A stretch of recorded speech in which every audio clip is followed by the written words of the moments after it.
Estas clases van a ser un poquito más adrenalínicas, ¿bien? Porque los temas, bueno, la idea es ver los puntos centrales, ¿sí? No sé si con tanto detalle como antes, eso lo iremos viendo a medida que ustedes vayan estudiando y consultando, pero un poco la idea es presentarle la problemática general, ¿sí? Los puntos más generales de los temas.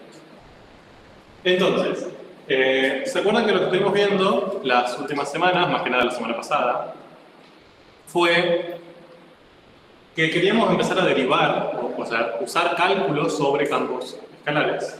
Y para eso, digamos, lo que empezamos a hacer es intentar derivarlos. Planteamos una hipotética definición de derivada para campos y nos encontramos con un problema. ¿Bien? No es que no se va a poder solucionar, pero bueno, en principio fue un problema. Que es que ese límite, que es la derivada, recuerden que las derivadas se definen como el límite del cociente incremental, y acá igual, ¿bien? Sería el límite de delta z sobre delta xy, que serían las variables independientes, cuando ese delta xy tendría a 0. ¿Bien? Ahí apareció un problema, que no aparecía en las funciones escalares. Era básicamente que, ¿qué era ese delta xy? Exacto, básicamente hay un cambio de las dos variables independientes que podía ser de infinitas maneras. Podía solo ser un delta x, solo ser un delta y, o también podría ser un delta xy combinado. Y ahí se nos complicaba un poco la cosa. Vimos también que si era solo delta x, eso no era tan complicado. O sea, ahí podíamos pensar esa definición análogamente a la definición de derivada de una función escalar, con una única variable independiente. ¿Bien? La definición quedaba bastante bonita, porque el límite terminaba siendo un límite de lo que ya sabemos conocer, y aparecían también las reglas de derivación, que también eran más sencillas, ¿se acuerdan? Pensábamos una de las variables como constante y derivábamos con respecto a la otra. Entonces, como en ese tipo de derivadas todo se nos solucionó bastante bien. ¿Cómo se llamaban esas derivadas específicas? Parciales. Bien, entonces eran direccionales porque necesitábamos explicitar una dirección, pero de todas las direccionales eran un caso particular, que eran las parciales. Lo que vamos a empezar a ver hoy va a ser cómo nos vamos a arreglar con las direccionales en general, es decir, no con esas que solamente se nos simplifica la vida pensando que una sola variable se mantiene constante. Entonces, para eso, si se acuerdan, les había propuesto este problemita. Que teníamos en un terrario un nido de cochinillas que nosotros le poníamos en la posición del origen dentro del sistema un gas que las ahuyentaba y que cuando lo detectaban salían de su nido y caminaban de manera rectilínea. ¿Sí? Ahora, el punto... Bien. El punto es que nosotros lo que queríamos hacer era poner una trampa en alguno de los bordes para esperarlas y sacarlas. Así de sencillo. Entonces, lo que teníamos que saber más que nada era en qué dirección se iban a mover. ¿Sí? O sea, iban a moverse siempre en la dirección donde sientan siempre la menor cantidad de producto que les está queriendo matar, por supuesto, ¿no? Ahora, ¿para dónde? Ya dijimos que seguramente en esta dirección no va a ser, porque se estarían dirigiendo hacia donde están, ¿no? O sea, a no ser que sea un grupo de cochinillas suicidas, no va a pasar. Claro. Ahora, ¿hacia dónde? Nosotros hasta ahora podíamos analizar dos direcciones nomás, ¿bien? Que eran en sentido positivo de las x y en sentido positivo de las y, o sea, buscar sus derivadas parciales. Pero podía darse el caso de que vayan a otro lado, de que vayan en diagonal, para acá, en las diferentes direcciones diagonales. Entonces, un poco con eso, ¿hacia dónde van a ir?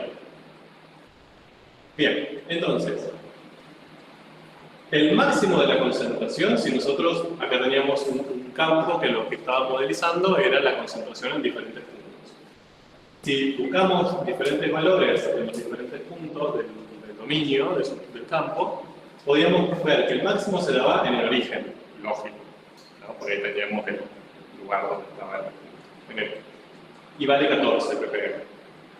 Y el mínimo se da en el vértice opuesto, también bastante lógico, ¿no? Lo que está a mayor distancia posible de donde lo estamos poniendo. Y ahí la concentración es 0. ¿Ok? Dato interesante. Bien. Entonces, el punto es el siguiente. Las cochinillas se van a mover para allá, porque si las cochinillas están acá, nosotros sabemos que deberían moverse hasta este punto. ¿Por qué? Porque conocemos el campo, porque sacamos cuentitas, dijimos acá vale 14, acá vale 0. Pero las cochinillas no pueden flotar, sacar una calculadora, modelizar la concentración de gas, decir, si este es el campo, entonces yo me tengo que mover hacia ese extremo, que no lo veo porque soy muy chiquito y el terreno es muy grande, pero no importa, para allá. Eso no va a pasar. ¿Bien? Lo que va por lo que van censando en cada momento. No va a estar parada en un lugar y va a decir, bueno, ¿en qué dirección me muevo acá? Entonces, seguramente se van a mover hacia donde disminuya la concentración de veneno. ¿Se entiende? Que quizás no necesariamente hacia allá. ¿Sí? Probablemente hacia allá va a disminuir, pero quizás no es la máxima disminución. No, muy bien. No necesariamente tiene que ser en línea recta, ¿no? Quizás acá empiezan a moverse hacia allá y después, a medida que se van moviéndose así y terminan acá, pero no describiendo una recta, sino describiendo una trayectoria curva, por ejemplo. No sabemos eso.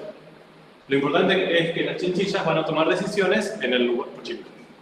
Las cochinillas, ahora estoy cambiando de especie.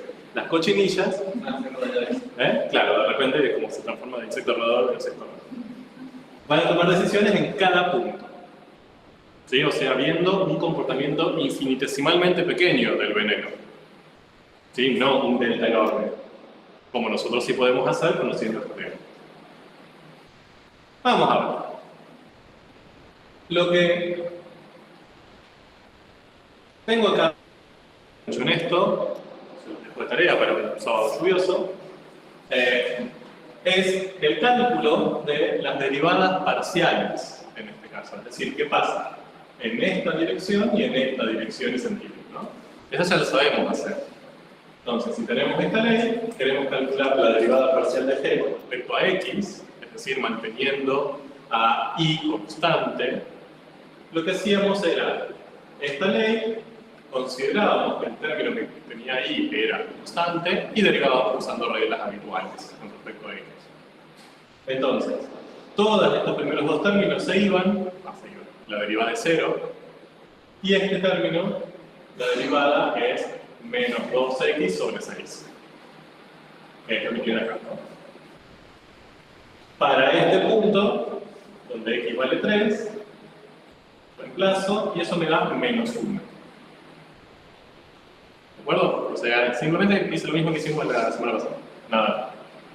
¿Cómo interpretar eso? ¿Qué es lo que nos interesa? Bien, la concentración de veneno disminuye si me muevo en esa dirección y sentido. Siempre, si yo sigo caminando para allá, siempre va a disminuir dentro del dominio, pero siempre a la misma velocidad. No, y ojo con eso, porque ahí les meten la pata siempre. Las derivadas, recuerden que lo que marcan es un comportamiento infinitesimal. O sea, este valor solo vale para ese punto y moviéndome infinitesimalmente poquito para allá. Si fuera, pero esto no es una constante, para nada. ¿De acuerdo? Entonces, si yo me muevo para allá, podría pasar, pero en general no puedo asegurar que siempre va a disminuir y que siempre va a disminuir a la misma velocidad en caso de que siempre disminuya. ¿Bien? Puede ser que acá esté disminuyendo a esta velocidad, pero cuando avancemos 1 metro empieza a aumentar la concentración. Lo sabemos. Bueno, en este caso no tendría mucho sentido, pero ¿se entiende a lo que voy? Que esto es un dato que solamente me sirve en ese punto, en esa dirección, en ese sentido y moviéndome poquito. ¿Sí?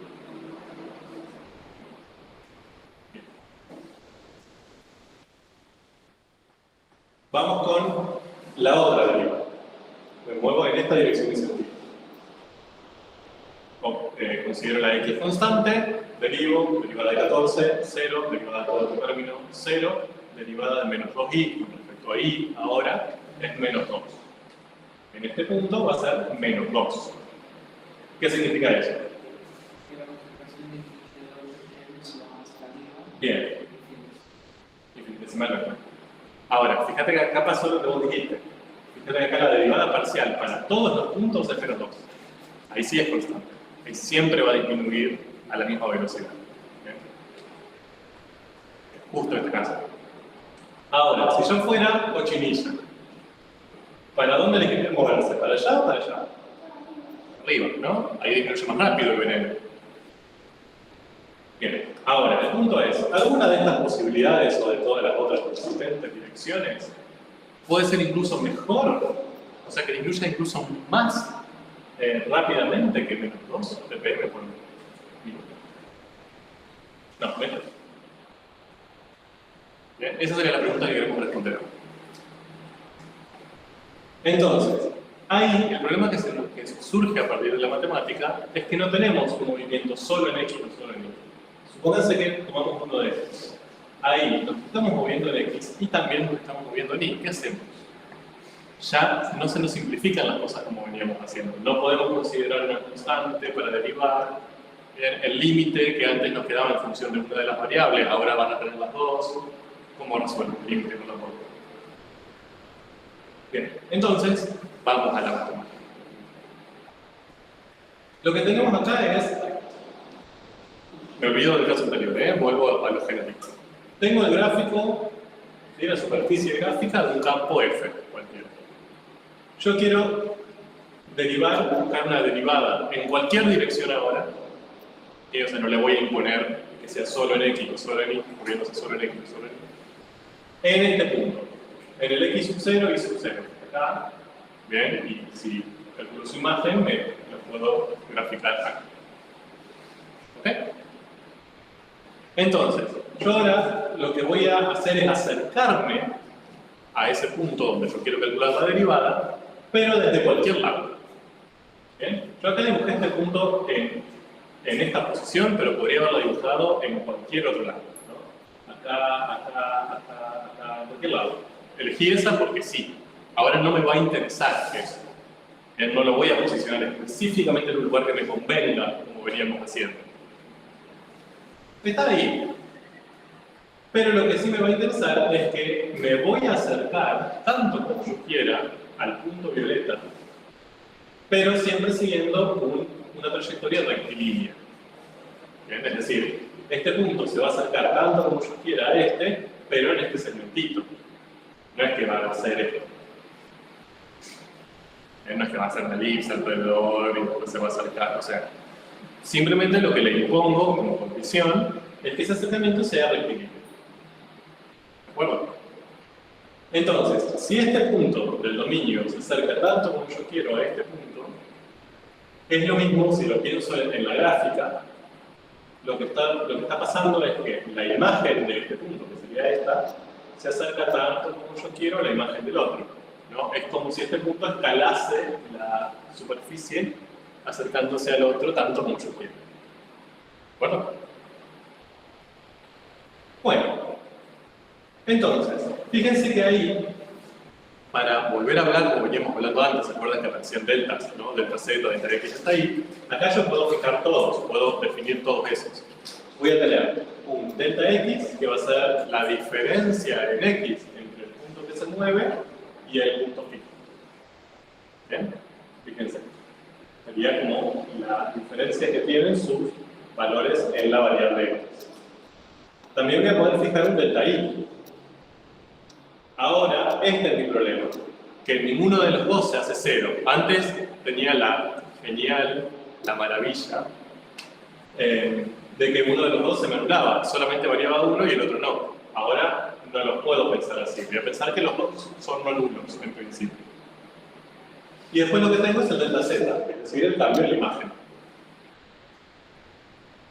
Entonces, yo lo que tengo que hacer ahora es lograr que esa derivada, que nosotros habíamos pensado así, ¿se acuerdan? Como el límite de delta Z sobre delta XY, cuando delta XY tendría 0.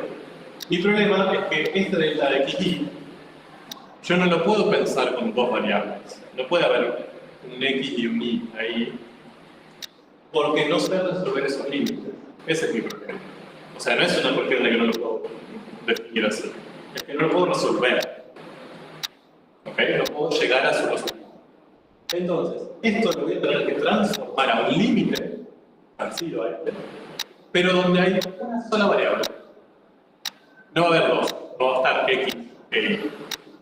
Todo eso tiene que quedar expresado en función de una sola variable independiente. El punto es cómo hacemos eso. Bien, cómo transformamos dos en una. Bien, vamos a hacer eso. Entonces, acá se acuerdan que lo que yo les dije en su momento, cuando les presenté las derivadas direccionales, es que nos iban a tener que dar tres datos para calcular derivadas ahora.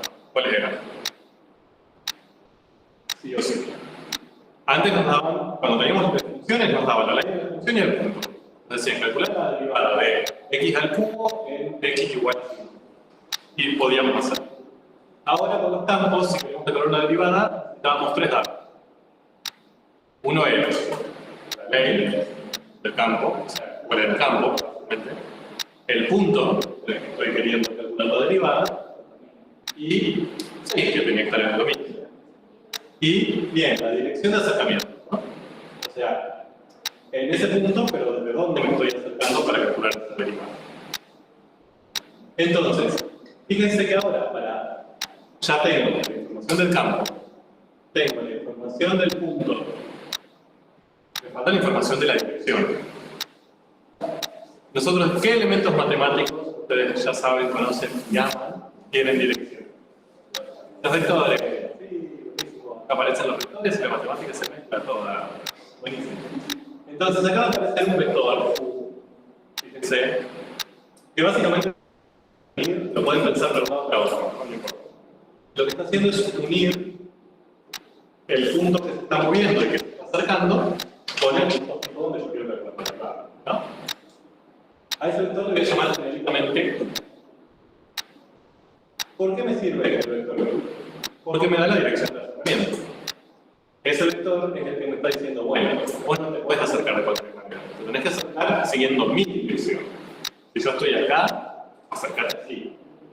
Bien, no podés salir, hacer lo que quieras, como de acá, acercarte siguiendo mi dirección. ¿Ok?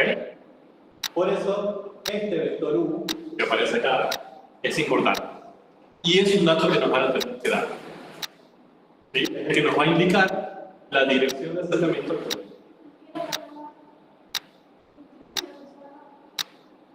Puede ser que también lo tengan que sacar, pero es un dato necesario para calcular la derivada. O sea, si no saben esa dirección de acercamiento, no pueden resolverla. Siempre van a necesitar el campo, el punto y el vector. Yo le voy a llamar, a partir de ahora, vector directo. ¿Recuerdan? El vector que da la dirección de acercamiento. Bien. Ahora, fíjense que si yo me fijo cuáles son las componentes de ese vector, la componente en X sería delta X y la componente en Y sería delta Y. ¿No? Para eso. Dicho de otra manera, X menos el punto fijo y menos el punto fijo. Lo mismo, ¿no? Los deltas son los que rigen a uno. Obviamente, si este punto se acerca al otro, ¿qué va a pasar con esos deltas? Se van a checar. Bien, van a tender infinitesimalmente a cero. ¿No? O sea, esto y esto van a ser números cada vez más cercanos a cero. Y este punto va a ser cada vez más cercano a esto. Entonces, una propuesta que podríamos pensar, porque recuerden, nuestro objetivo, o sea, acá seguimos teniendo los dos deltas. Nuestro objetivo es no tener dos deltas, porque no podemos resolver el límite. Es tener una única variable. Bien. Entonces, una posibilidad es que ustedes me digan, bueno, esa variable podría ser el módulo del vector. ¿No?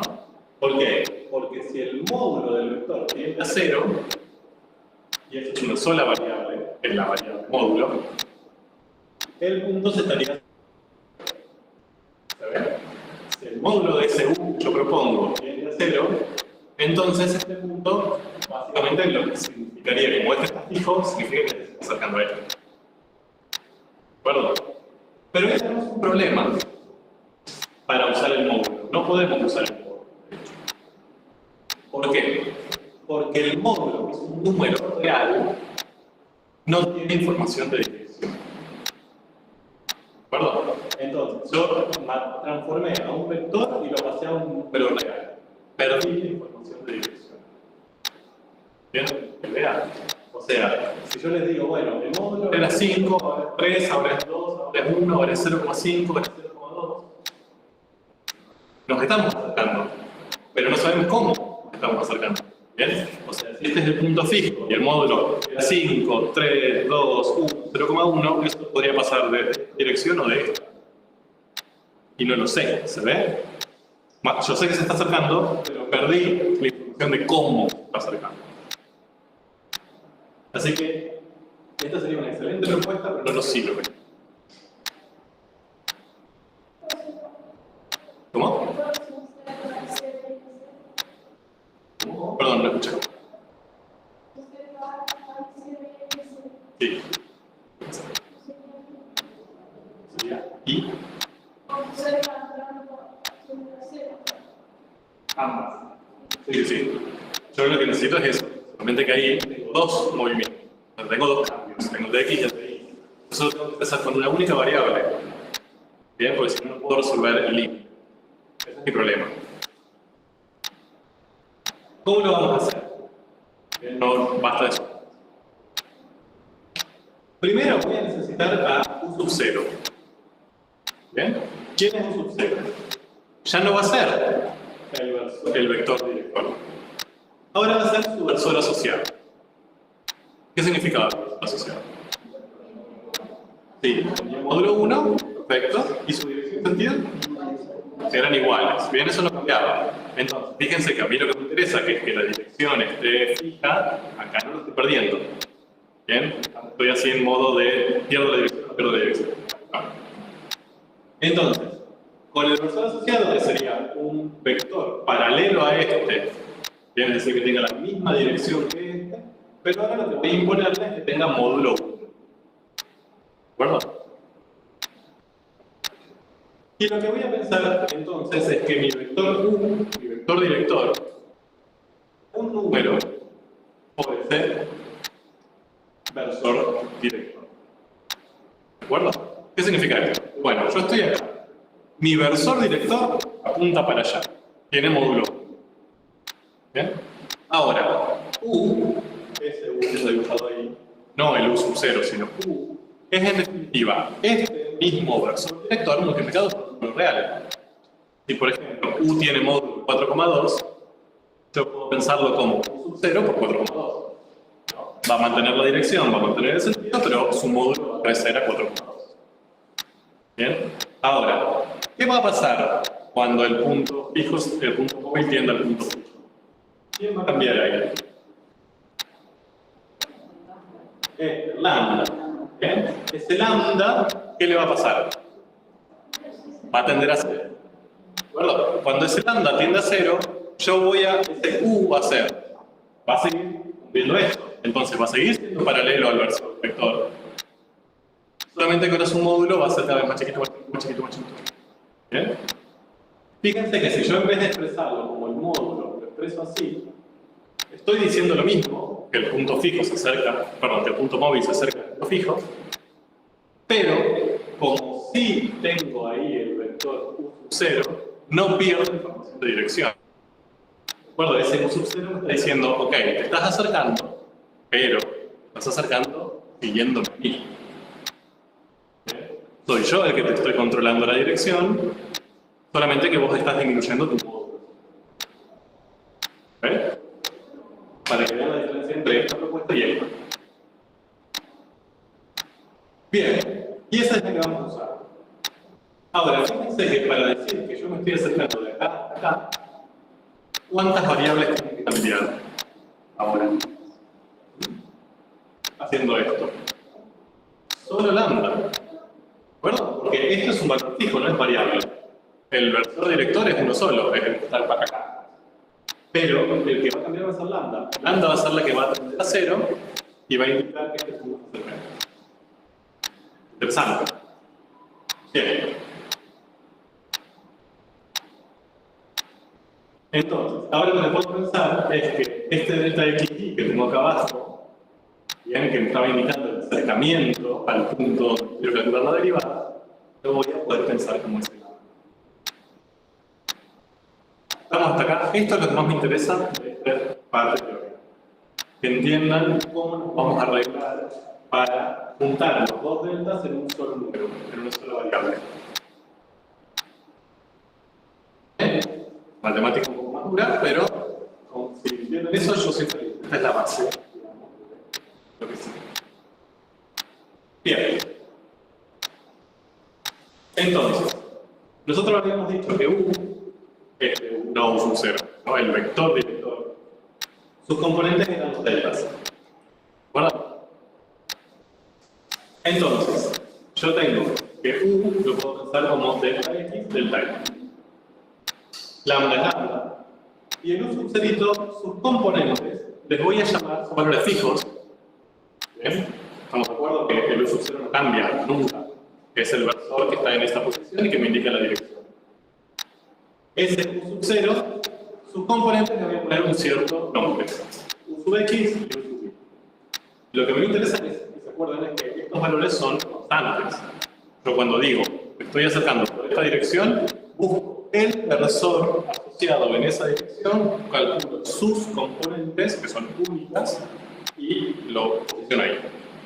Después, el que me va a indicar que me estoy acercando no va a ser va a ser lambda.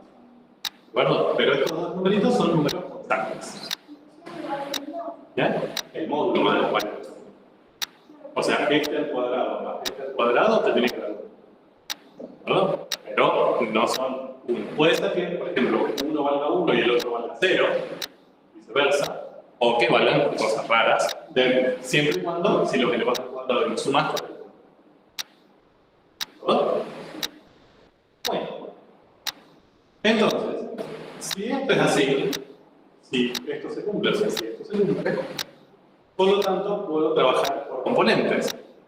Delta X va a ser igual a lambda por X, y delta Y va a ser igual a lambda por Y, ¿no? O sea, esto es un número, puedo multiplicar cada uno de los componentes e igualar componente a componente. ¿Estamos de acuerdo? Entonces, este delta X que yo tengo acá graficado, lo puedo pensar como lambda por Q. Lo cual tiene sentido. ¿Qué es lo que estoy diciendo acá? Que a esa componente fija del versor asociado, yo la voy a ir multiplicando por lambda cada vez más chiquitos, entonces el delta X va a tender a 0. Lo mismo va a pasar con esto. El delta Y va a tender a 0. Como ambas están pasando al mismo tiempo, el punto se está acercando al otro punto. ¿Bien? Es descomponer el movimiento de este punto en dos movimientos. Uno en X y otro en Y. Bien. Entonces, vamos. Lo que nosotros necesitamos ahora es encontrar la derivada. Para encontrar la derivada necesitamos esto. Hacia ahí vamos. Dijimos, ahora en vez de usar el delta xy, vamos a usar lambda. Punto. Ahí lo tienen. En vez de hacer delta z sobre delta xy, delta z sobre lambda. Cuando lambda tiende a 0. ¿A qué le llamamos delta z? A z menos a 0. O sea, al valor de z del punto móvil menos el valor de z fijo.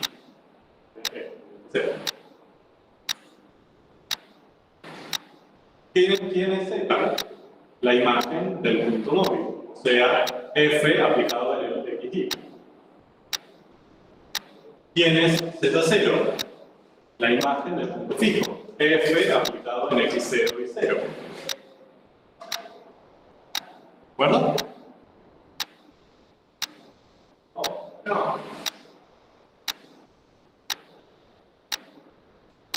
Bueno.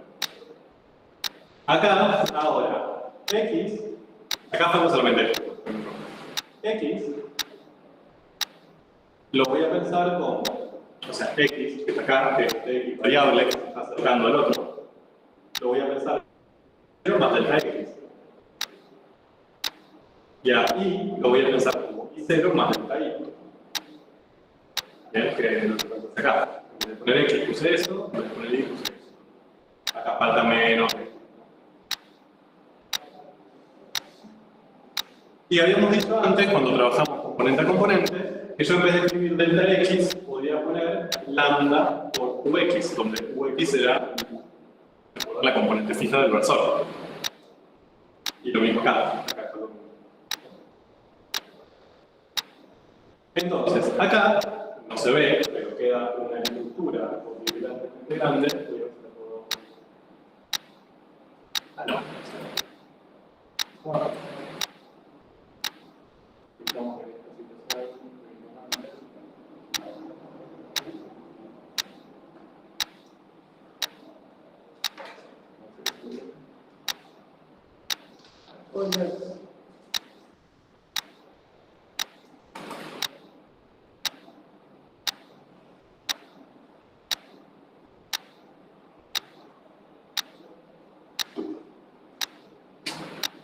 Bien, entonces, fíjense que lo que va a cómo pensamos la variable, nada más. El término Z0 siempre lo igual. Lo que estoy cambiando es, en vez de pensar x de y variables, lo pensé como los fijos más de los cambios, y los cambios lo puedo pensar como lambda por ux. ¿Por qué me interesa hacer esto? ¿Qué es lo que estoy buscando acá, en esta expresión? A diferencia de esto. Excelente. Fíjense que acá, en esta fórmula que yo tengo acá, tengo dos variables independientes todavía. Tengo el lambda ahí, pero acá siguen estando la x de y. ¿Qué era mi problema? Que tengo dos variables, no quiero dos variables. Entonces lo que estoy haciendo es un montón de cambios hasta poder llegar a esta expresión en donde solamente la variable es lambda. ¿Por qué? Porque x0 y 0 son las componentes, las coordenadas del punto donde estoy calculando la derivada. Eso es un dato que yo tengo. ¿Bien? Ux y uy son las componentes fijas del versor asociado a la dirección donde me muevo. Entonces eso también tendría que ser un dato para mí. Fíjense que en toda esta expresión, lo único que no es dato es lambda.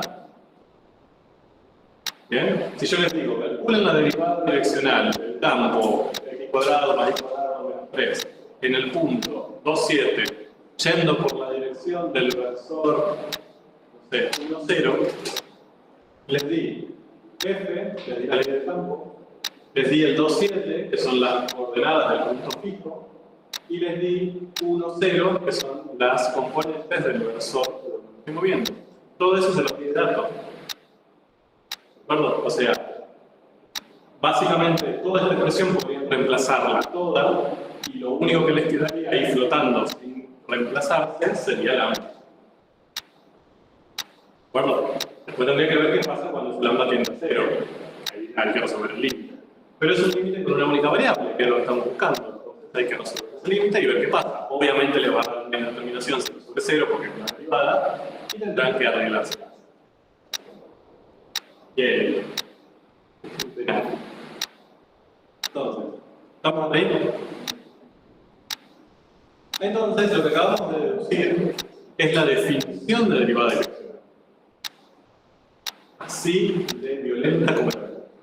Entonces les dice, definimos como derivada direccional del campo f, que se supone que es un dato, en el punto x0 y sub 0, que también es un, y en dirección del versor u sub 0 u x u y, que también es un dato, a este límite. ¿Recuerdo? Donde tengo que reemplazar todas esas cosas que me dieron como dato y lo único que me queda ahí flotando sin resolver esto. Sí, este límite, sí, obviamente. Eso de que no, como siempre. Esto lo vamos a enumerar sí o sí, así. No, mentira. Mentiras. Nunca en la vida van a tener que enumerar esto por la definición, por supuesto, ya lo saben. Pero bueno, la definición. ¿Cuál es el punto de que si les pedimos la definición de derivada direccional, no nos digan? Pues yo la calculo de esta manera. ¿Bien? Así que remarquen algo color dorado. Y otra cosa interesante es esto. Miren, acá tenemos la forma simbólica de escribirlo. ¿De acuerdo? O sea, todos esos datos lo tenemos que resumir así. ¿Bien? ¿Se acuerdan que cuando vimos las formas de escribir las derivadas parciales, dijimos en matemáticas vamos a usar tres? La que era f sub x, ¿no? Que era la derivada parcial con respecto a x. La que era la notación de Leibniz, o sea, el delta rho de f sobre delta d rho de x o de y. Y la otra que era d mayúscula de f y abajo i, j. ¿De acuerdo? Lo mismo, ¿no? Sería la derivada direccional de f en este punto en dirección de u. Fíjense que la otra, esa que es con i o j para las derivadas parciales, es esta misma expresión, solamente que ahí pongo i o pongo j, porque esos serían los versores directores. Acá permito que ese vector sea cualquiera que quiera considere u. ¿Bien? Ahora, sus caras están básicamente pidiendo que esta no sea la forma de calcular. Adelante que no va a ser así. Se podría así, al menos en algunos casos tan complejos de algebraica, se pueden resolver así. ¿Bien? Es simplemente reemplazar datos y después trabajar algebraicamente y resolver el límite. O sea, parece terrible, no lo es tanto. Es un poco, pero no lo es. ¿Perdón? No lo vamos a hacer así. Hay una fórmula de cálculo, hay una forma de cálculo. Así como en las derivadas parciales podíamos hacerlo manteniendo una fija y derivando lo demás, forma de calcularlas. Más sencillo. Bien. ¿Bien? ¿Dudas hasta acá? Yo sé que cuando vemos esto es violento, pero lo que me interesa es, más que nada, que entiendan cómo es la forma de pensar el planteo de la derivada. Que nuestra estrategia fue tratar de resolver este límite que habíamos planteado hace varias clases. Ahora, que tiene dos variables, transformar esas dos variables en una sola. ¿Bien? En vez de trabajar con x y con y, plantear una única variable que resuma ambas, y lo logramos, es la ambas. ¿De acuerdo? Salud. Sí. Sí. Sí. Este es el paso 1 de 29 para llegar a esta. Pero esta es la derivada direccional. Nosotros lo que estamos necesitando es saber cuál de, porque acá obviamente hay infinitas derivadas direccionales, ¿no? Para cada uno que yo pueda plantear, mismo punto y mismo campo, este límite me va a dar resultados distintos. O sea, si estoy parado acá, en un cierto campo, y me voy para allá, me va a dar 7, para allá me va a dar 6, para allá me va a dar 3, y así. O sea, obviamente que esto depende del campo, depende y también depende del punto. ¿Ok? Entonces, yo les pregunto, de todos los infinitos versores directores que puedo tomar, ¿cuál es el que me da el límite mínimo o máximo? Cuando lambda tiende a 0, en todos lambda tiende a 0, porque siempre vos estás acercando. O sea, vos te acercás de una dirección, de otra, siempre lambda tiende a 0. Ahora el punto es, ¿cuál de los u es el que genera el resultado más pequeño o grande, como quieran? Difícil de pensar, ¿no? Porque tendría que, o sea, me tendría que poner a probar todos los u, a ver cuál me da el límite más chico. Ya veremos. ¿No sería un versor paralelo al eje Z? O sea, un versor paralelo al versor K. Pero, ojo, estos versores son versores con dos componentes. Ahí, o sea, es una buena pregunta. Estas U son vectores que tienen dos componentes. Es decir, yo me estoy moviendo en el dominio, si quieren. O, análogamente, no es tan correcto decirlo así, pero no importa, en el plano de XY. Es decir, estos vectores no tienen componente Z. ¿Por qué? Porque el vector lo que me está indicando es cómo X e Y, variables independientes, y yo de ahí lo que hago es ver cómo cambia Z. ¿Sí? Sí, claro, está bien. Bien. Sigamos. Bueno.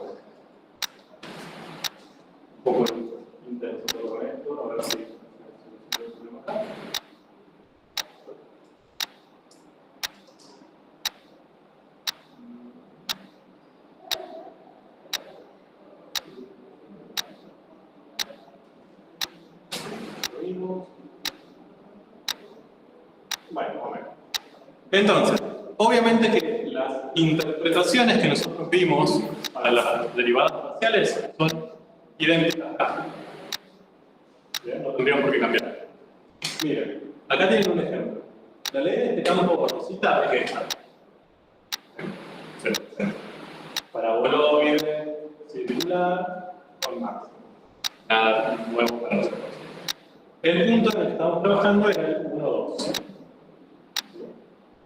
Y acá tenemos el vector director, el 1, 1, que no podemos trabajar con este vector 1, 1. ¿Por qué?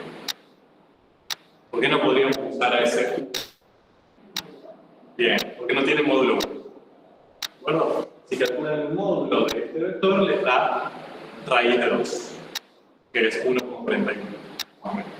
O sea, no puedo usar este U como versor director simplemente porque no es versor. Entonces, ¿cómo lo hacían? ¿Cómo lo versorizaban? Bueno, ahora no existe, pero me lo puedo inventar. ¿Cómo hacían? Transformaban o encontraban el versor asociado a un vector cualquiera.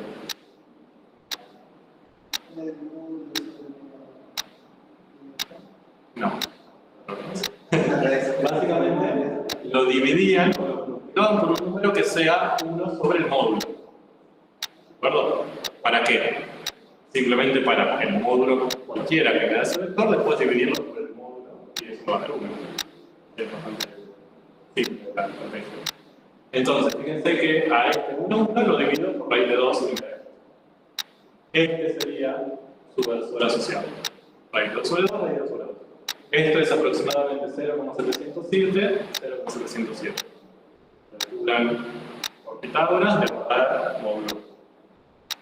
Bueno, eso lo van a tener que hacer siempre. No se olviden. O sea, si les damos un vector director cualquiera, el 7 menos 39, lo primero que van a tener que buscar es su versor. Es decir, el módulo y dividirlo por el otro. Para trabajar. Si yo calculo ese límite que vimos antes y hacemos todo eso por definición, de hecho, tienen un video donde lo hacemos y creo que lo que subí también está en la presentación. Yo lo saqué acá porque no me interesa que lo hagamos por definición.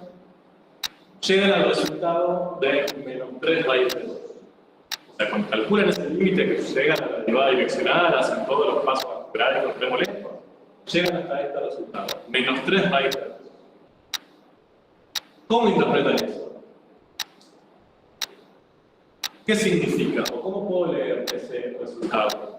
Ya llegué a la derivada direccional, pero ¿ahora qué? ¿Es el cambio en z cuánto?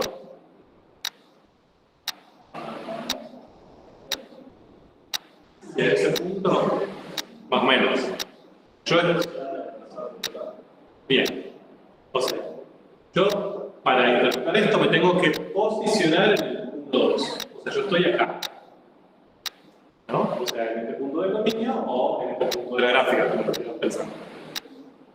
Y lo que voy a hacer es moverme siguiendo este vector. ¿De acuerdo? O sea, me muevo en el 1, 1, o este lo mismo. Me muevo para allá. Como la derivada, el resultado de la derivada me dio menos 3 raíz de 2, que es negativo, eso significa que el campo va a disminuir, ¿no? Que las zetas espero que disminuyan si me muevo en esa dirección y sentido desde ese punto. ¿Entienden? Ya lo habíamos visto con las derivadas parciales. Yo estaba en este punto, calculaba la derivada parcial con respecto a x, me daba menos 2, era, bueno, vayas hacia allá y disminuía, ¿no? Y me daba menos 4 con respecto a x, ahí, bueno, la otra. Me muevo hacia allá, también disminuye más rápido. ¿Bien? Ahora estoy haciendo lo mismo, solamente que en vez de moverme para allá o para allá, me muevo para el 1, 1. Me dio 3 raíz de 2. Si me muevo para allá, disminuye. Desde ese punto. Y con la dirección del vector. ¿Son dos cosas distintas? No. En este caso. No, este es un problema que yo les digo. O sea, son datos random, ¿no? O sea, yo elegí un campo, un punto, un vector. Ustedes con la definición ahora podrían usar cualquier campo, cualquier punto, cualquier vector. Plantear el límite básicamente, que lo pueden resolver. Ahora no tienen posibilidad de elegir. Ahora básicamente son los datos, es reemplazar y ver si pueden resolver ese límite. Quizás le queda un límite que no sea fácil de resolver. ¿No? Que exista, no digo que no exista, pero que sea un límite que ustedes no sepan resolver, eso puede pasar también, lo sabemos. En este caso, si lo hacen, lo pueden resolver. Con la definición. Se lo garantizo. Y si lo resuelven, les va a dar como resultado en 3 raíz de 2. Entonces, ¿estamos de acuerdo? Básicamente la interpretación sería, estoy en ese punto, me muevo siguiendo ese vector y el resultado de la derivada lo que me va a indicar es qué le va a pasar a las imágenes.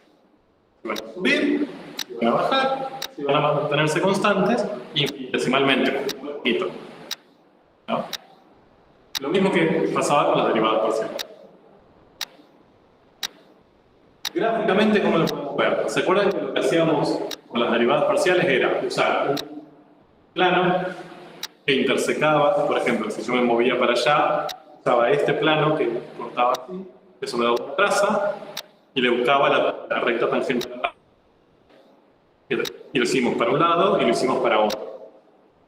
Acá es lo mismo. La única diferencia es que el plano que voy a usar va a ser un plano que utilice la dirección del vector. En vez de usar este plano que sería paralelo a esa pared, o este plano que sería paralelo a esa pared, voy a usar este plano. Sería una pared así. ¿De acuerdo? Eso va a generar esta curva, que ya no es una traza, porque este plano no es paralelo a ninguno de los planos ordenados. Lo que importa es esta curva, y lo que voy a buscar es la recta tangente al punto de esa curva.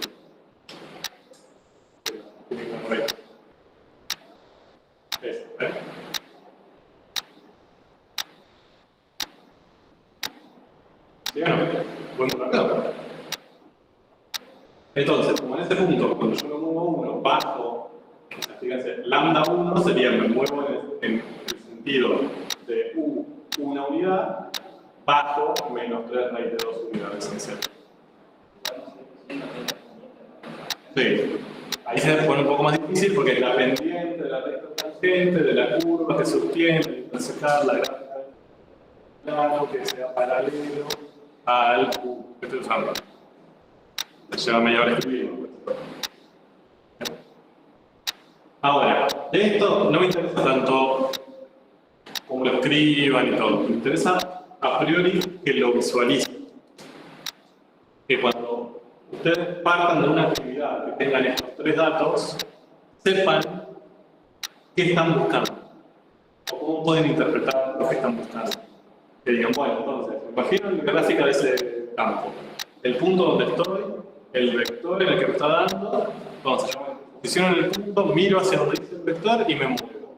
El resultado me va a indicar si subo o si bajo en las imágenes, en ese movimiento. ¿Ok? Bien. Entonces, ahí tienen escrito lo que acabo de decir, ¿no? La derivada direccional la puedo pensar como la pendiente de la recta tangente de la curva que surge de intersecar la gráfica con el plano en el punto x0 y 0.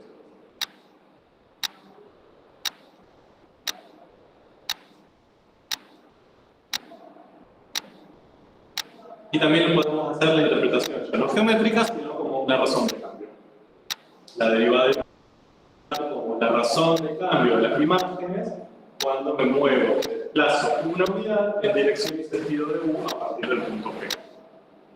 Bien, por ejemplo, a ver, le voy a dar un caso porque es un poco difícil de pensar.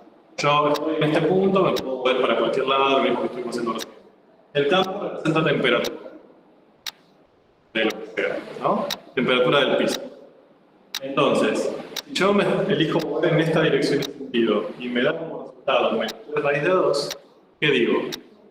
Bien, si me muevo desde este punto en esta dirección y sentido, la temperatura disminuye. ¿Bien? Y además disminuye en 3 raíz de 2 unidades por cada una unidad que yo me muevo para allá.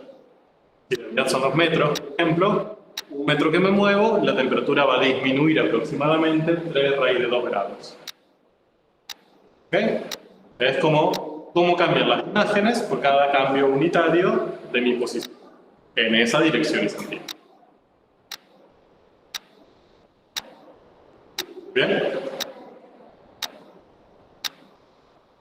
Bien.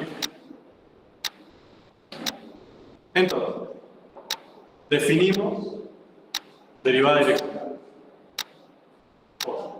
Resolvimos un problema, que era la direccionalidad. Eso que antes esto era que dependía de dos variables independientes, de una, buenísimo, nos permite calcular por definición esto. Nosotros lo que estamos buscando es resolver el problema de las cochinillas, ¿no? ¿Qué problemas tenemos ahora para resolver el problema de las cochinillas? Es decir, ¿hacia dónde van a ir? Para volver un poco a tierra. Sabemos resolver ya las derivadas direccionales. Bien, resolver la derivada direccional no me da idea de cuál vector elegir. Bien, yo lo que puedo hacer es elegir yo vectores al azar. Decir, bueno, a ver, calculo. Menos 5. Calculo. Menos 3. Y así. Pero no puedo hacer al revés. No puedo decir, bueno, decime el vector mínimo cambio. Bien, la definición no va a decir yo no hago nada, es un límite, o sea, m y más que eso no sirve. Bien, y por otro lado tenemos otro problema. Problema entre comillas, que es muy difícil llegar a esto. Bien, podemos calcularla, pero tenemos que resolver un límite tedioso. El punto es, ¿hay una forma más fácil? Sí. Y esa forma más fácil no solo es más fácil, sino que nos va a permitir resolver la otra pregunta también. Ver cuáles son los vectores de máximo y mínimo cambio. Dos por uno. Vamos hacia eso. Bueno, nada, y ahí lo que tenía, perdón, antes de avanzar, es que la derivada parcial con respecto a x es un caso particular de la derivada direccional. ¿No? Después, veanlo. No voy a complicar la vida con eso, necesito que guarden un programa para recibir. Entonces, para esto voy a meter un tema que yo sé que en matemática 1 también genera alergia. Vamos. Vamos a hacer una comparación entre las funciones que vieron en matemática 1 con los campos, como ya venimos haciendo. ¿Se acuerdan que en matemática 1, cuando creíamos que estábamos mal, pero estábamos muy bien, teníamos una función y decíamos que esa función era derivable en un punto cuando ¿qué?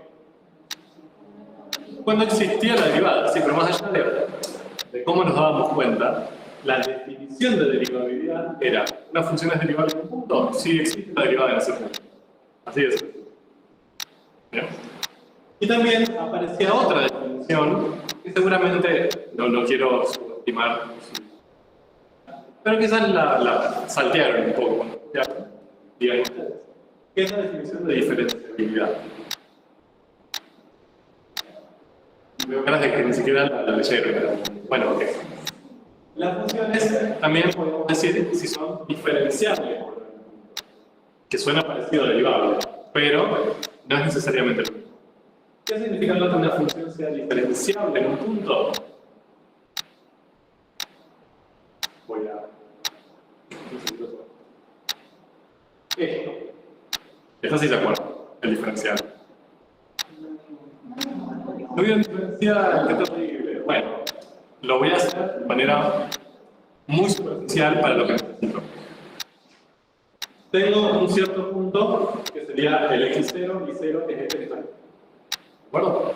La función que yo estoy analizando es esta curva, tiene como gráfico esta curva. ¿Bien? Y acá lo que dibujé es la recta tangente, es decir, la recta más parecida a esa gráfica en ese punto. ¿De acuerdo? Ahí está. O sea, lo que empezó sí lo que está hecho. Muy bien. Gráfica de recta tangente. Ahora, fíjense que cerca, en la cercanía de ese punto, ambas son indistinguibles. Eso es lo que básicamente define a la recta tangente.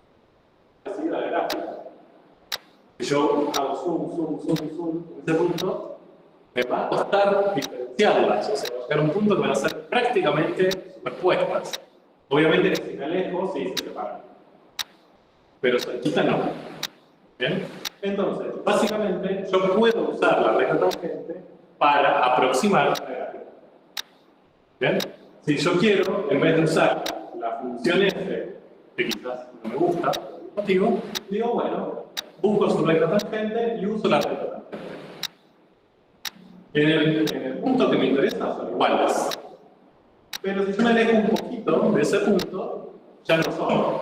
Por ejemplo, acá me voy a alejar un montón. Esto es una exageración. Me alejo un montón del punto fijo. Fíjense, estoy acá. La imagen real es esta. ¿No? La imagen que obtendría con la gráfica original. Mientras que con la recta tangente obtendría esto. Le pifié un poco. ¿No? O sea, yo espero este valor 10 y obtengo este valor 8,30. ¿De acuerdo? Obviamente, ese 1,7 es un error. Estoy cometiendo ahí un error cuando uso esa aproximación. ¿Estamos ahí? Decimos que una función es diferenciable cuando, si yo hago eso, que acabo de escribirle, y me acerco tanto como quiero al punto fijo, es decir, este punto que yo tomé ahora está recontra de mil cerca del punto x0, esa aproximación mejora. ¿Bien? Es decir, ese error que yo estoy cometiendo cada vez es más chiquitito. Fíjense, pasa en este caso. Si yo esto se acerca tanto como quiero x0, el error entre las dos gráficas, ¿se hace chiquito? Sí, ¿no? Que se ve ahí. Como cada vez se hace más chiquito al punto de que acá parece que no existe. Existe. ¿Se ven? Como que la recta y la curva se acercan, son asintóticas una a otra. Entonces la diferencia entre ellas es enorme, pero a medida que me acerco al punto fijo, tiende a ser el error. ¿Ok? Eso es lo que yo voy a llamar que la función es diferenciable. Diferenciable pueden pensarlo como aproximable usando una recta, aproximable usando una función lineal. ¿Sí? ¿O menos? Muy bueno. Básicamente, lo que pasa en las funciones, que por eso ustedes seguramente no le dieron bola a esto, es que son sinónimos en las funciones escalares. Las funciones derivables son diferenciables. Si existe la derivada, y por lo tanto yo puedo buscar esta recta tangente, voy a poder hacer esto que acabo de decir, aproximar una con otra. ¿Bien? Entonces, por eso, esto ustedes no lo necesitaron, porque era lo mismo. Fue lo mismo decir diferenciable, derivable. ¿Eh? No tanto con la integral, pero ahora, esto que era todo muy lindo, funciones escalares, en los campos se complica un poquito. Porque acá, en los campos ya partimos de un problema, que ¿qué es un campo derivable? ¿Qué significa? ¿A qué? Yo les digo, bueno, tal campo es derivable en ese punto. ¿Qué les estoy queriendo decir? Que no importa por dónde me acerque, siempre voy a tender a lo mismo. O sea que todas las derivadas son iguales, ¿no? O sea, todas las derivadas direccionales tendrían que dar lo mismo. Ahora, acá no me interesaba el valor de la derivada. A mí me interesaba que exista. ¿Por qué acá me va a interesar el valor de la derivada?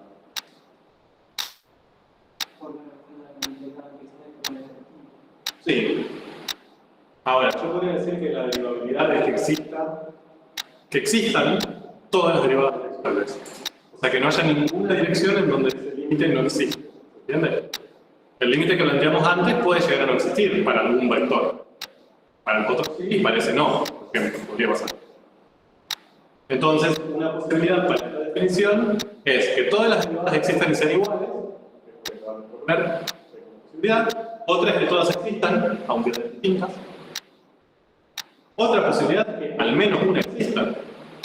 También, que yo pueda hacer una derivada direccional que exista, entonces ya es derivable. ¿Bien?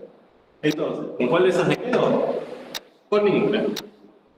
Como es un concepto ambiguo, no se usa. No existe la derivabilidad de campos. No puedo decir un campo es derivable. No tiene sentido, no significa nada. No. Pero sí puedo decir que un campo es diferenciable. ¿Por qué? Porque la diferenciabilidad lo que me implicaba era que yo podía aproximar una gráfica con una lineal, ¿se acuerdan? Y que eso esté bien. Eso lo puedo hacer y que cuando vea las dos digo, listo, Z de puntos son parecidas. Lo mismo le voy a pedir a los campos. Yo, la gráfica del campo, que en este caso es esta celeste, que es una porcioncita de la superficie, la voy a poder aproximar con una superficie lineal. ¿Qué es una superficie lineal?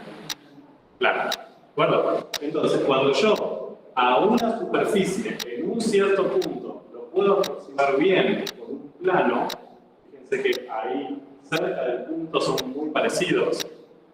¿Bien? Entonces voy a decir el campo diferencial. ¿De acuerdo?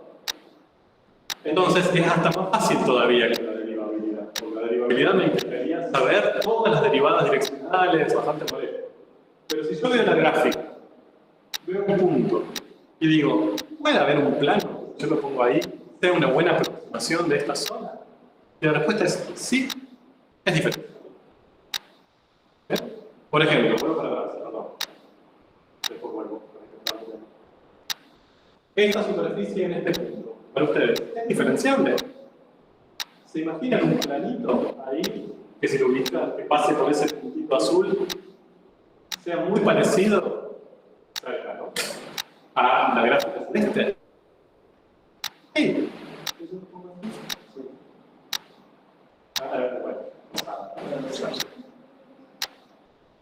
¿De acuerdo? Si yo lo pongo así, en un planito ahí, lo ubico bien.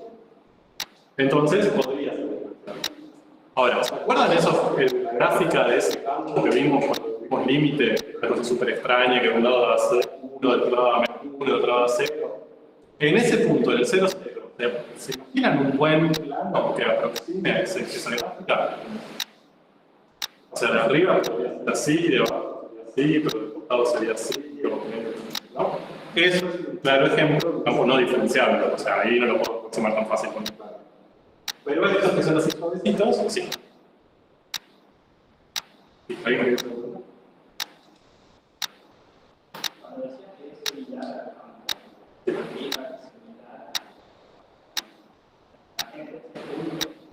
Claro, el plano ahora va a ser el plano tangente. El plano ahora va a ser el tangente.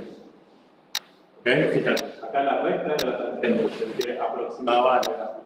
Ahora el plano va a ser el plano tangente, va a ser muy parecido, las imágenes van a ser muy parecidas a los X con respecto a la superficie real que se ve azul.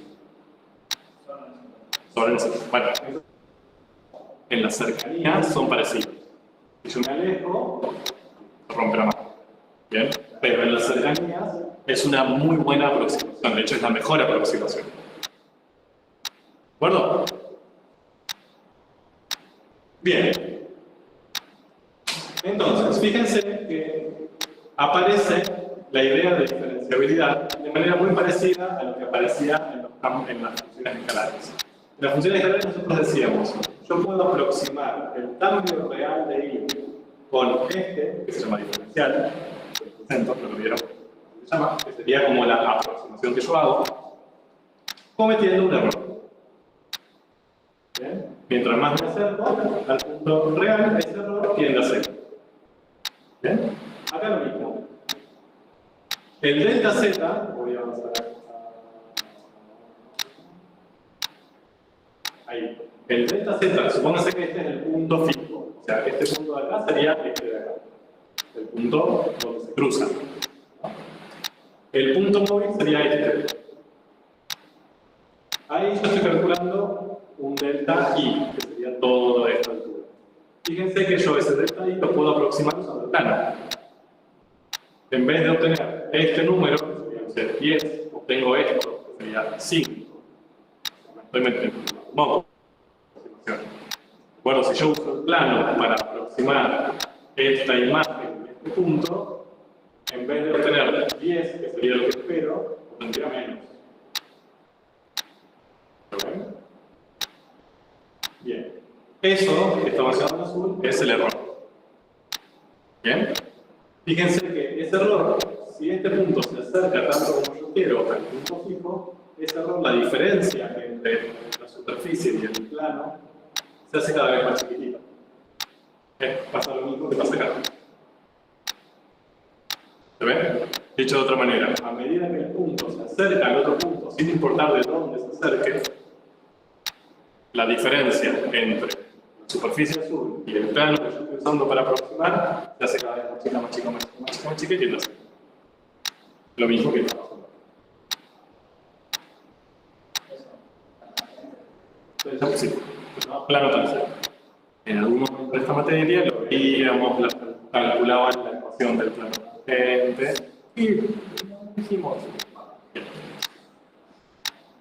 Entonces, cuando eso sucede, decimos que el campo es diferenciable. La pregunta que yo les puedo hacer es, bueno, si yo les pregunto, un campo, por ejemplo, este que tengo acá, luego para acá,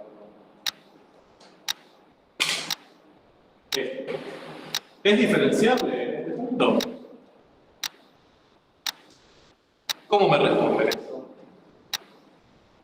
Me tendrían que demostrar que existe un plano que si yo lo ubico en ese punto, aproxima muy bien al campo y el error cuando me acerco tiene a 0, o sea, es difícil demostrar eso.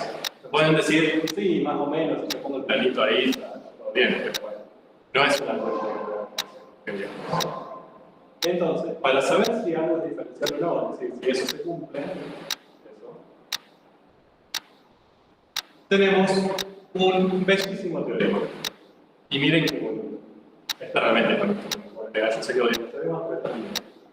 Me dicen que si las derivadas parciales, ¿bien? O sea, de todas las infinitas direccionales, ahora me quedo solo con las dos parciales. Hola, en vez de infinitas, dos. Si las derivadas parciales de un campo escalar en el punto donde estamos trabajando, existen, se puede traer esas derivadas, y son continuas, entonces es diferencial.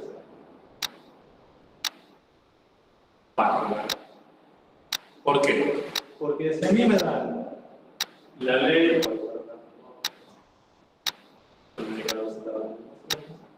si a mí me dan la ley del campo y el punto, ¿qué tendría que hacer yo para ver si es diferencial? Busco sus derivadas parciales, que son menos 2x y menos 2y, y me fijo si existen, sí. Y si son continuas, pues sí, son lineales, ¿no? Entre comillas, ¿no?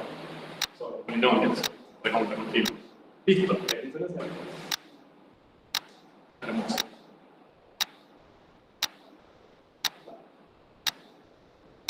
Entonces, ¿qué me interesa que se lleven de diferenciabilidad? Esto. Que cuando yo les diga diferenciable, se acuerdan de esto. Que hay un plano tangente que aproxima bien al gráfico. Punto. Eso es lo que quiero que se lleven. Bien. Pero una cosa, entonces, ¿no hace falta que las derivadas parciales sean iguales? ¿No hace falta que qué? Que las derivadas parciales sean iguales. No. Porque de hecho vos podrías, por ejemplo, acá tener una derivada parcial positiva y otra recontra remil positiva. Eso significa que acá está creciendo, como pasa, y acá está creciendo muchísimo con mayor pendiente. ¿Bien? Pero, no importa, este gráfico estaría como más inclinado, pero vos buscarías un plano tangente más inclinado que lo aproxime, ¿no? Lo quedaría medio parado. Pero no importa, mientras lo aproxime bien, va a seguir siendo diferenciable. ¿Entiendes? La idea de diferenciabilidad es la existencia de un plano tangente que aproxime bien a nuestro gráfico. No importa cuál es la forma de ese plano. Por lo tanto, no nos interesa tanto cuál es el valor de los derivados parciales, sino que existan. Ok. Bueno, ahora, lo importante de esto es que si yo sé que un campo es diferenciable, puedo escribir esto. Miren, que el cambio de z, el delta z, o sea, el cambio real de z, lo puedo pensar como esto, que sería el cambio del plano tangente, más el árbol de completo, ¿no? Es lo mismo que grafiqué acá, que el cambio de z, que sería toda esta altura enorme, la puedo pensar como lo marrón sería la aproximación que yo hago usando el plano tangente, mala, pero bueno, la aproximación al fin, más lo azulcito, que sería un error. El error de completo. Eso es lo que está escrito acá de forma simbólica. El cambio real es la aproximación que yo uso usando las derivadas parciales, es decir, usando ese plano tangente, ¿bien? Que sería un diferencial, más un error. Que comento, obviamente, porque estoy aproximando. ¿Bien? ¿Por qué me sirve eso? Porque volvamos a la definición de derivada direccional. ¿No? La que vimos antes, la que quedaba así, horrorosa, positiva, fea, mala. Ahora, ese delta z que yo tengo acá, que es la que era delta z sobre lambda, ahora en vez de pensarlo de esta manera como lo pensamos en la definición, lo voy a pensar usando el límite especial. ¿No? Francamente, ya se va. Un segundo ratito. Fíjense, este era el plano tangente, ¿se acuerdan? Y el error. Esto lo puedo hacer solo si es diferenciable. Si no es diferenciable, esto no lo puedo expresar así. Y ahora, en vez de escribir, se sigue aumentando así. En vez de delta x, ahora se acuerdan que lo podemos escribir como de lambda por x y lambda por y.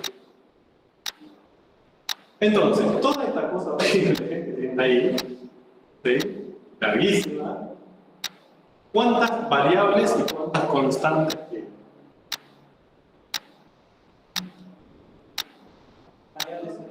Solo varía lambda. X0 y 0 son las coordenadas del punto. Ux y y son las componentes del vector. F sub y f sub x son las derivadas parciales. Sabemos cómo calcular. Todo eso lo conocemos. Lo único que no conocemos es lambda. ¿Bien? Y de hecho, lambda está multiplicando en todos. Por lo tanto, chau lambda. Y me queda esto. ¿Sí?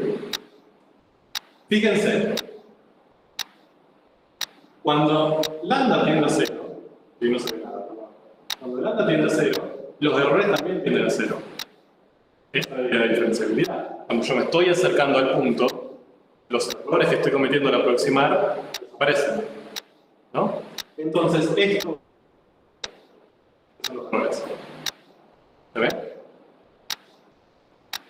Por lo tanto, me va a quedar solamente estos dos términos. Ahora, ¿estos son variables o son constantes? Son constantes. Entonces, ¿el límite de una constante cuál es? La misma constante. ¿Bien? Y entonces, ahora encontré una expresión de la derivada direccional, que es esta, que son todas constantes, que ahora vamos a empezar a ver qué significa. Pero se ve que la diferenciabilidad lo que me permite es que aparezcan estos errores tienden a 0, entonces cuando resuelvo el límite, hago esos errores. Y eso me permite encontrar una expresión de la derivada direccional distinta al menos. Veremos a ver si es más fácil. Bien. Entonces, acá lo que aparece es el teorema que se llama regla de cálculo de derivadas direccionales, que es lo que acabamos de hacer. ¿Sí? Tengo un campo escalar diferenciable. Eso necesitamos que esté en las hipótesis porque es un paso necesario en el límite que acabamos de hacer. Tengo un campo escalar diferenciable en el límite. Entonces, la derivada direccional en dirección y sentido del versor U sub 0 que tengo como dato puede ser la que fue la que acabamos de demostrar. Miren, derivada direccional. Yo la voy a poder calcular así. f sub x en x0 y 0 por u sub x. Más f sub y en x0 y 0 por u sub y. ¿Qué son estos dos? Las derivadas parciales en x, en y en ese punto. Entonces, se las puedo calcular. Si tengo la línea de campo, yo sé calcular, ¿no? Derivo manteniendo una constante y reemplazo el punto. ¿De acuerdo? Y u sub x y u sub y. Componente del vector. Eso me lo dan de dato. O sea, esto es un número por otro número más un número por otro número. Calcula eso. Yo tengo la derivada adicional. Sin pasar por el límite. Bastante bien. Y de hecho, eso, fíjense que yo lo puedo pensar así. Es decir, fíjense que acá tengo derivada por componente más derivada por componente. Entonces la voy a pensar de esta manera, como las dos derivadas juntas en un vector, las dos componentes juntas en un vector y un producto escalar. O sea, sería esto por esto más esto por esto. Si resuelvo el producto escalar igual al producto escalar. Bien, es otra. ¿Por qué hago eso? Porque u sub x y u sub y son las componentes del vector u sub 0. O sea, básicamente a mí esto me lo dan de esta manera. Entonces es más fácil expresarlo así. Y lo que me aparece acá sería otro vector, fíjense, cuyas componentes son las derivadas parciales en ese punto, ¿no? Y les presento a un gran amigo que nos va a acompañar acá también esta materia. Pero el tema va a ser bastante importante. ¿Qué es? Este vector se simboliza así. O sea, cuando vean esto, no, esta cosita, es un triángulo dado vuelta, un delta dado vuelta. Se llama nabla. No se traba.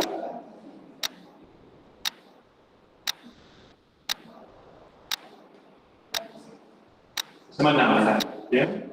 Lo estoy inventando, no estoy psicótico, estoy viendo nombres por hacer. Se llama así. Nabla. ¿Bien?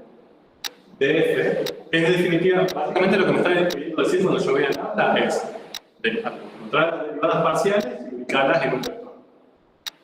¿No? Eso es simple. A esto se le llama vector gradiente. Ese es el problema. El vector gradiente del campo. Entonces, si yo quiero calcular la derivada direccional en dirección y sentido del vector u en un cierto punto de un campo diferenciable, lo que tendría que hacer es, primero hallar su gradiente, es decir, calcular sus dos derivadas parciales en ese punto y las ubico correctamente. Después, el versor director, que yo me lo da, hago el producto escalar y el resultado ya es la derivada direccional. El vector gradiente es un vector. O sea, cada componente es un número. Producto escalar. O sea, acá un número. Bien, que se va a hacer la derivada direccional. No es fácil.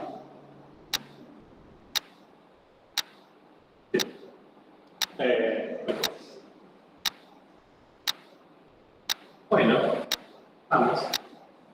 El gradiente se lo presento. Miren, vamos a hacer un caso particular para que vean lo hermoso que es lo que acabamos. Tenemos campo, punto, versor electrónico. ¿Bien?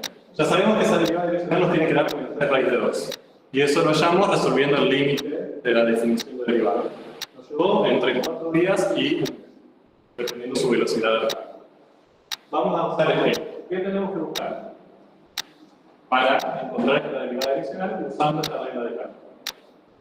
Primero, ¿qué es lo primero que tendríamos que hacer antes de ponernos a calcular? Bien. ¿Para qué? No, antes. Para ver si es diferenciable. Porque si tengo no es diferenciable, no podemos aplicar la regla de cálculo. ¿De acuerdo? Ya las derivadas parciales, me pueden decir cuáles son.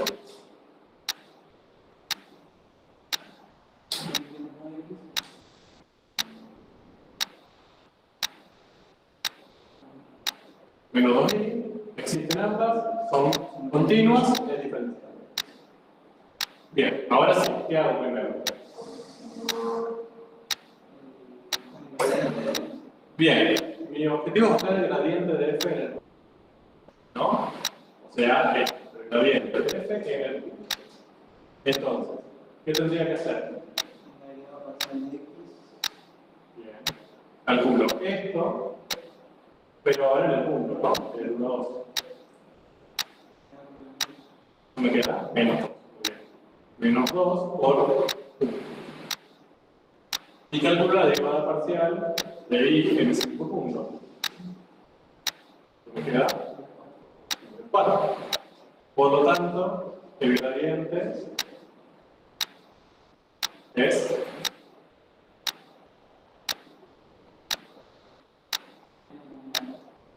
el vector formado por esos dos números como componentes. Así de sencillo. Bien, o sea, calculo las dos derivadas parciales del número y el gradiente, el punto, perdón, y el gradiente va a ser esas dos derivadas parciales ubicadas en manera adecuada. Bien, como componente. ¿Y ahora qué tengo que hacer para calcular la derivada direccional?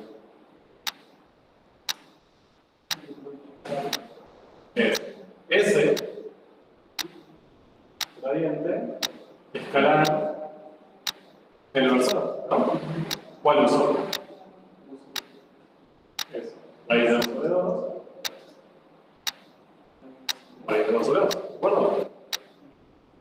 Esto me queda, lo voy a hacer, menos 2 por raíz de 2 sobre 2, o sea, menos raíz de 2, menos 4 por raíz de 2 sobre 2, o sea, menos raíz de 2.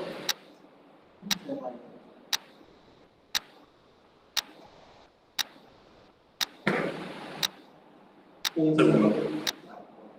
23 segundos. Me llevo a hacerlo. Bien, entonces, si el campo es diferenciable, es fácil de hacerlo. Por eso, esta es lo que se suele llamar regla de cálculo. Es una forma sencilla de calcular. Si tengo los tres datos, campo, punto, vector, ¿bien? Es bastante simple. Busco las derivadas parciales, las dos. Me fijo si existen y son continuas para justificar que es diferenciable. ¿Bien? Si lo es, todo joya, valorizo el punto, obtengo las derivadas parciales y lo transformo, lo ubico en forma de vector de gradiente. Producto escalar con el vector, el versor, perdón, el vector. Si no me dan el versor, tendré que buscar el versor asociado.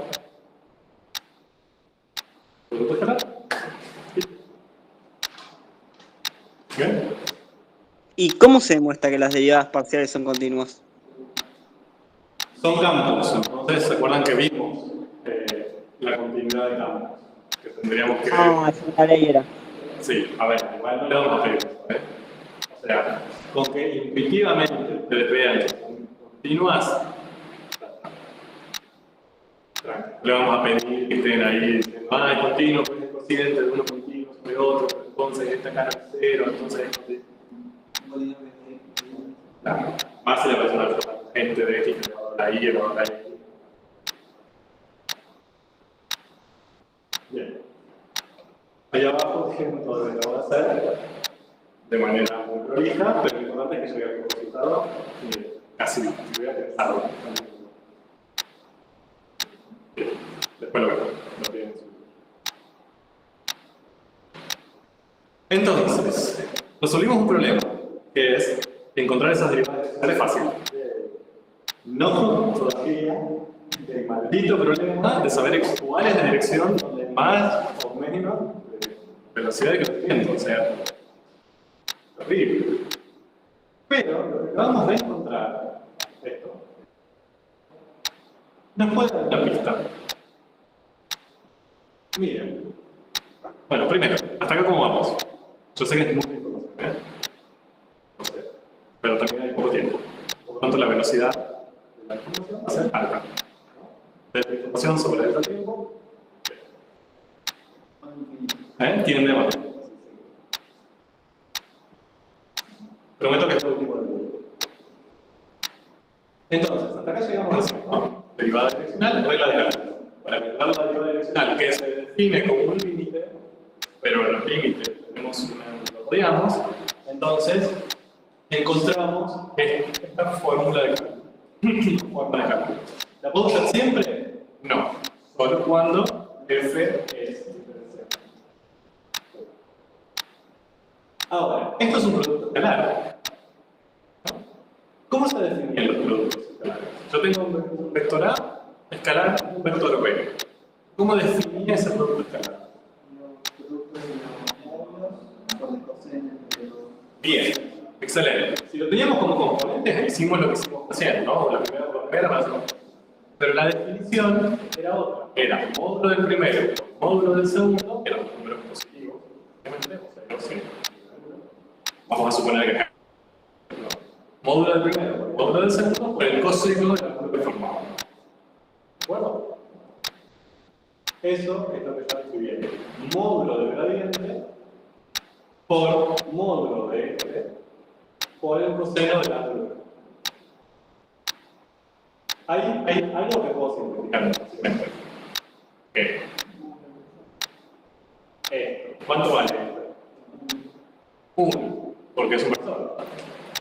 Por definición, el módulo de un versor es 1. Básicamente eso es un versor. Entonces, directamente, esto lo voy a eliminar. Lo voy a eliminar. Va a ser por 1 y lo voy a escribir. Entonces me queda el módulo del gradiente, que es mayor a 0, mayor a 0, por coseno del ángulo que forman estos dos vectores. El hacia dónde me estoy moviendo y el vector gradiente. ¿De acuerdo? Ahora, fíjense, estos dos son vectores fijos, no varían. O sea, estoy en este punto. Calculo el gradiente. Por ejemplo, en el caso anterior, el gradiente nos dio -2, -4.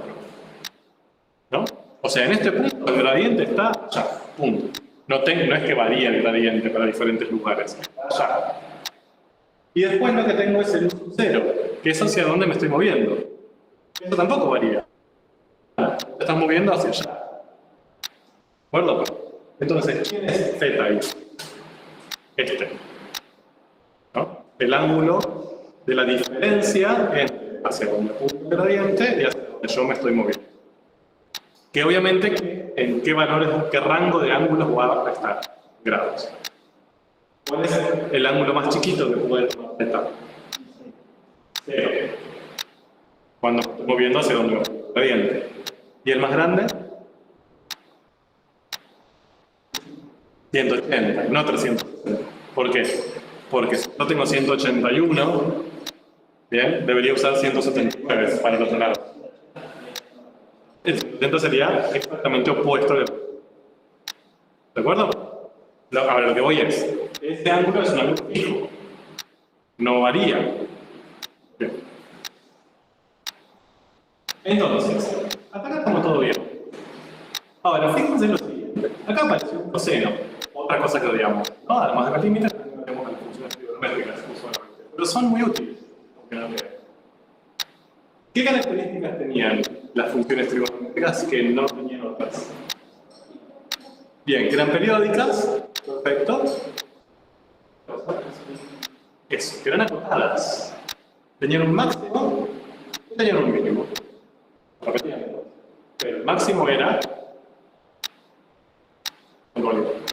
1 y el mínimo -1. O sea, esto, sin importar cuánto valga z, como máximo va a ser 1. Y como mínimo va a ser 1. ¿De acuerdo? Esto no puede valer 37. Ningún ángulo va a tener un coseno que valga 37. ¿De acuerdo? Entonces, esto como me está acotando las derivadas direccionales. Me dice, tu derivada direccional va a ser este valor, que es un valor fijo, es el módulo del gradiente, por esto. Sí puede cambiar, dependiendo del ángulo. Pero como máximo va a valer 1, como mínimo va a valer 1. Entonces, ¿cuál va a ser la derivada direccional máxima que voy a poder encontrar? Bien, cuando esto valga 1, es decir, que la derivada direccional máxima que voy a poder encontrar va a ser el módulo del gradiente. ¿De acuerdo? Nunca voy a poder encontrar una derivada direccional más grande el módulo del gradiente, que es su cota máxima. Y la mínima, el opuesto. Entonces, supónganse que, vuelvo a este caso, ustedes saben que el módulo de este vector gradiente, el módulo del gradiente está para allá. Es el menos 2, menos 4. El módulo, lo calculan, está 5. Es mentira. 5. Entonces, eso ya les da el indicio de que en todas las direcciones posibles que ustedes se pueden mover, no van a encontrar una derivada más grande que 5, ni una derivada más chica que menos 5. Pueden encontrar 3, 0, menos 2, esas no hay ningún problema. Pero como máximo 5, como mínimo menos 5. Entonces, si ustedes ya saben que la máxima es 5, ustedes me pueden decir, bueno, pero ¿para dónde me tengo que mover para encontrar 5, que sería lo máximo? ¿Para dónde se tendrían que mover para que esta derivada sea máxima? Es decir, que el resultado sea esto. Bien, este coseno tendría que dar 1, ¿no? Para que esto suceda. ¿Para qué ángulo el coseno da 1? ¿Cómo? Sí, pero yo para que sea máximo. O sea, esto me tiene que dar 1. El ángulo tiene que ser 0. Es decir, la diferencia entre estos dos ángulos tiene que ser nula. El ángulo de forma. Es decir, yo me tengo que mover hacia donde apunta el gradiente. Fíjense qué lindo nuestro gradiente. O sea, no solo nos está permitiendo calcular los derivados direccionales fácil, sino que apunta hacia donde está la máxima razón de cambio. O sea, si yo ya conozco el gradiente, sé hacia dónde me tengo que mover para que las imágenes crezcan lo más rápidamente posible en ese punto. ¿Se ve? ¿Y para que sea mínimo? 180 grados.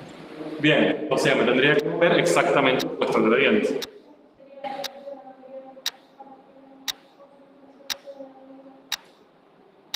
Exacto. ¿De acuerdo? Entonces, acá tienen toda esa explicación, pero me pareció más intuitivo hacerlo realmente. El ángulo que forma el vector que estoy moviendo yo y el gradiente que fijo en un cierto punto es un vector fijo que está apuntando hacia ahí. Puede moverse en cualquier dirección, increíble. Extra PowerPoint, la NASA, todo. Ese ángulo puede ir entre 0 y pi, entre 0 y 180. ¿No? Claro. Por lo tanto, se puede ir entre menos 1 y 1, va a tener como máximo 1, como mínimo menos 1. Por lo tanto, la derivada direccional puede estar entre el módulo de gradiente como máximo, el módulo de gradiente como mínimo. Profe, una pregunta, que no me quedó clara una cosa. El gradiente entonces sería el vector que tiene componentes de las dos derivadas parciales. Sí, en ese punto. Listo, gracias. Entonces, la mínima es esta, la máxima es esta. Lo que vamos a decir es nada nuevo. Vamos con la mínima. Bien, marcamos en rojo todo lo que se corresponde a la mínima. Estaríamos en el opuesto del módulo del gradiente, es cuando el coseno se hace menos 1 y por lo tanto cuando el ángulo entre ellos es pi. ¿De acuerdo? O sea, ese sería el caso. El gradiente apunta para allá, yo me estoy moviendo exactamente en la dirección, en la misma dirección, pero en sentido opuesto. Caso máximo. La derivada direccional sería el módulo del gradiente, el coseno vale 1, el ángulo vale 0. O sea, ese sería el caso, ¿no? Me estoy moviendo en la dirección y sentido del gradiente. ¿Qué va a pasar con todos los otros casos? O sea, que están entre 0 y 180. Van a ser entre menos 1 y 1. Es decir, la derivada direccional, ¿cuánto me va a dar? Entre un módulo y su opuesto. Por lo tanto, va a llegar un momento donde ¿qué va a pasar seguramente? Si va continuamente entre este número positivo y este número negativo. Va a dar 0. ¿Cuándo va a dar 0? Cuando el ángulo sea 90. ¿Bien? Ahí tenemos una conclusión interesante que la vamos a mañana le voy a sacar jugo a esa muchísimo. Pero ahora la voy a dejar ahí. O sea, cuando el ángulo entre los dos sea 90, es decir, el gradiente me apunta para allá, yo me estoy moviendo justamente a 90 grados, la derivada direccional va a ser 1.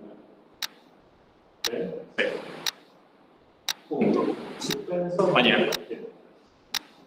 Entonces, ese es otro teorema que vamos a demostrar, otro teorema, porque tenemos teoremas, que es el teorema de las derivadas direccionales máximas y mínimas. ¿Sí? Nada nuevo lo que acabamos de decir.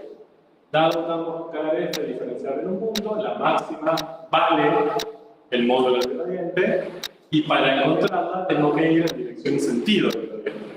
Fíjense que de acá el gradiente lo estamos exprimiendo. Sus tres informaciones me sirven. La dirección y el sentido hacia dónde me tengo que mover. Y su módulo me da el valor de la derivada. ¿De acuerdo? Las tres. Y lo mismo con el mínimo. Vale el opuesto del módulo en el sentido a 180 grados, digamos. ¿Ok? Fin. Entonces, podemos saber hacia dónde corro, vale, esta cortinilla. ¿Qué tengo que calcular? Primero vemos el gradiente y después... Bien. Bien. El gradiente va a ser el principal. ¿Bien? ¿Estamos de acuerdo? Lo último que encontramos va a ser el principal, el gradiente. Entonces, ¿cómo calculo el gradiente? Bien, calculo las dos derivadas parciales, que son bastante en este caso, y la valorizo entre dos. Eso. Tengo que calcular. Bueno. Ese es el gradiente. Bien. Fíjense que acá lo que expresé es el gradiente en función de las variables. ¿No? Como para cualquier punto, la primera componente sería la derivada parcial con respecto a x, o sea, menos x sobre 3, y la segunda componente, la derivada parcial con respecto a y, o sea, menos 2. ¿De acuerdo? Eso lo tengo que valorizar en el punto donde está la costilla, entre 2. Y me da menos 1, menos 2. ¿De acuerdo? O sea, si yo estoy acá, el gradiente es menos 1 en x, menos 2 en y. Desde el punto donde están las costillas. ¿Estamos de acuerdo? ¿Qué significa eso? ¿Qué representa ese gradiente que está para acá? ¿Quieren lo más o menos lo mismo? Más o menos ahí.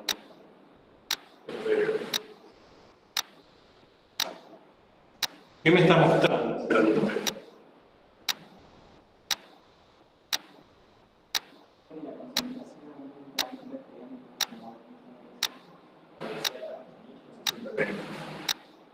Bien, fíjense, el gradiente dijimos que podíamos explotar, ¿no? Y sacarle tres informaciones. ¿Cuáles eran?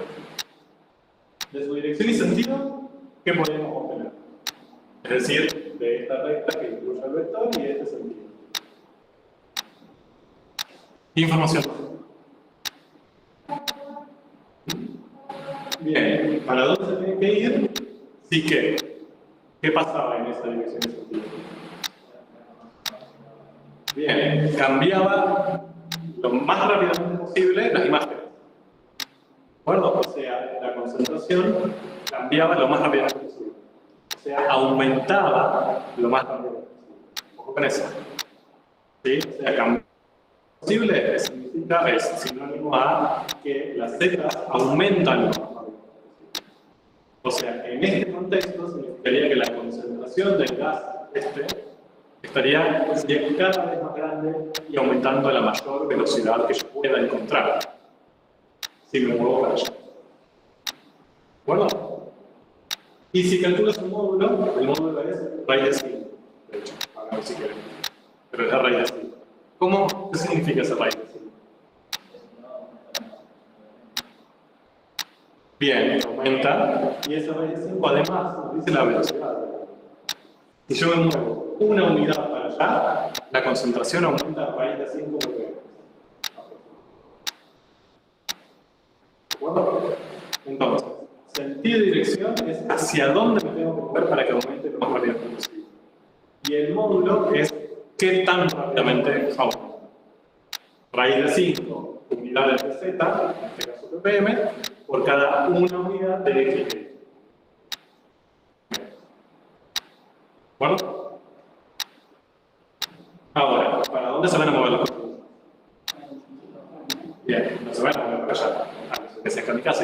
principio, van a moverse exactamente en el sentido opuesto, donde se da la derivada direccional mínima. ¿Cuánto va a valer la derivada direccional mínima? Menos. Bien, o sea, cada 1 metro que se muevan para allá, la concentración va a disminuir en raíz de 5 unidades. ¿De acuerdo? Ahora, eso y esto es importante. Eso, fíjense que cuando yo digo eso, cada 1 metro que se mueva para allá, la concentración disminuye en raíz de 5, es si se mantuviera todo constante. Pero recuerden que las derivadas son malas. O sea, esto que estoy calculando solo vale para movimientos chiquititos. ¿No? O sea, en este punto se tienen que mover para allá un poquito para ir hacia donde la dirección es la derivada es mínima. Ya cuando se movieron un poquito quizás cambió, tienen que volver a centrar y quizás en vez de seguir para allá tienen que desviarse un poquito. ¿Entienden? Eso sería como paso a paso. Ahora, esto de baja raíz de 5 por metro es una excepción. No puedo dejar que se mueva por metro.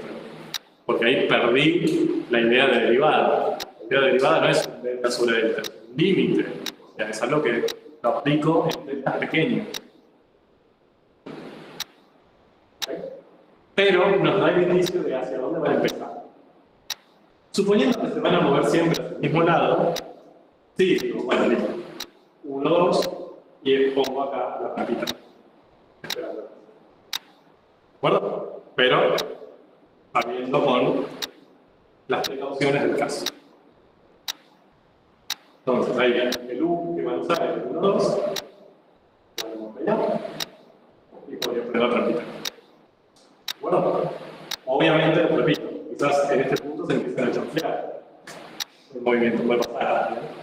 Pero si suponemos que siempre se mueve en línea recta, ahí esa sería la posición donde tengo que poner la cuando, ¿se acuerdan que cuando calculamos las derivadas parciales, esta nos había dado menos 1? ¿Se acuerdan? Esta nos había dado menos 2. ¿Tiene sentido que esta nos haya dado menos 5? ¿Cuánto es menos 5? Decimal. Raíz de 5. ¿Lo aproximan con un número decimal? 2,2. ¿No? Entonces, esta nos dio menos 1. Esta nos dio menos 2. Y esta nos dio menos 2,2. Fíjense que es la menor entre esas tres. ¿No? Y tiene sentido que esté más cerca de esta que de la menos 2 que de esta que de 1. ¿No? Eso también lo podemos empezar a ver. Como bueno, si esta es menos 1 y esta es menos 2 y esta es bastante más baja, seguramente la mínima va a estar más cerca de esa que de esta. ¿Ok? Ahí lo tengo.